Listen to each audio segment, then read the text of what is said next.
nilabit. 7 to ang bili ko dito eh. Ngayon baka nga yung mura na ito.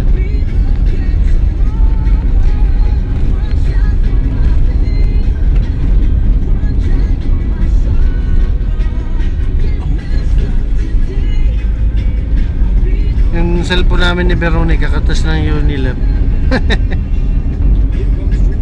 Si Pero magkarakil ito ganun din. Ha? Pa, mas maliit ang sahod na yun. Kung 350 na 235 lang. Sige, patusin mo na kaysa wala kang trabaho. Eh, 2 buong walang trabaho. Nung dinala namin si Hana sa Cavite, nung dinala ko pala, nung kinaon ko si Hana, kinabukasan, nag-resign.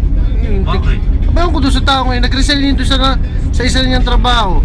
Nung mag-resign ay, nung mag-resign ay 2 buong walang trabaho, bago nagkatrabaho ulit.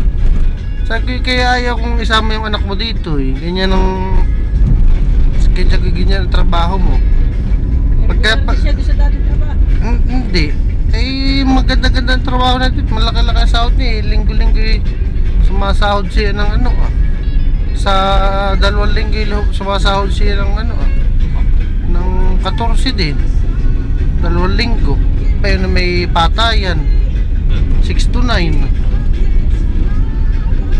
Sa alas 6 ng umaga hanggang alas 9 ng garments.